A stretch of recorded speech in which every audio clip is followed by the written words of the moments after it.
საქართველოს ნაკრებმა მსოფლიოს ჩემპიონატის შესარჩევი ეტაპი ბულგარეთთან მარცხით დაასრულა. ვილი სანიოლის გუნდის სტუმრად სოფიაში 1-2 დამარცხდა და ჯგუფში მესამე ადგილი დაიკავა, ისიც ბურთების უკეთესი სხვაობის წყალობით.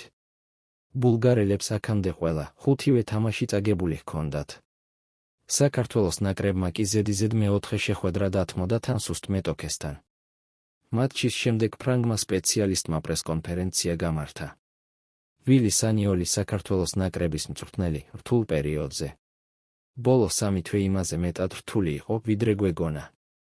თამაშიდან თამაშამდე სასტარტო შემადგენლობა ხშირად იცვლებოდა, მაგრამ შეცდომები მაინც მეორდებოდა, ამ დონეზე კი არ გპატიობენ.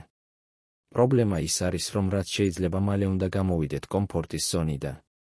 როცა კვირკველია დავაბრუნე ნაკრებში, ბევრს გაუკვირდა, მაგრამ ის პიტბულივით იბრძოდა და სწორედ ასეთი ბრძოლა დაგვაკლდა ბოლო პერიოდში. ფეხბურთელებთან კომუნიკაციაზე. ის ძველებურად იდეალურია.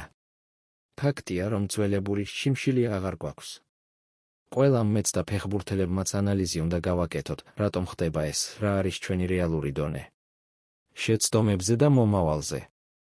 კი, დღეს წავაგეთ, მაგრამ წავაგეთ იმიტომ, რომ დაუშვით რამდენიმე ძალიან სულელური შეცდომა. სექტემბრიდან ბევრი ტრავმირებული მოთამაშე გვყავდა. კვარას ტრავმა ჰქონდა და სრულად არ იყო მზად, კაკაბაძე დაგვაკლდა, ქოჩორაშვილს კლუბში სათამაშო დრო არ ეძლევა და ასე შემდეგ. ბოლო მატჩებში ცუდად ვითამაშეთ, მაგრამ ჩვენ დაუბრუნდებით და უკეთესად ვითამაშებთ. გპირდებით, აუცილებლად ვიპოვნით გადაწყვეტას. ყველა იმედგაცრუებულები ვართ და გზა ყველამ ერთად უნდა ვიპოვნოთ. შემოდგომის მატჩების შემდეგ აუცილებელი იქნება ანალიზის გაკეთება და მარტში უკეთესები უნდა ვიყოთ. პრობლემებზე. სამწუხაროდ არ გვყავს ბევრი მოთამაშე ტოპ ლიგებში. კვარა ტრავმის შემდეგ არ იყო ოპტიმალურ კონდიციაში, სხვა ტრავმირებული მოთამაშეებიც გვყავდა, ქოჩორაშვილს კლუბში სათამაშო დრო აღარ ეძლევა.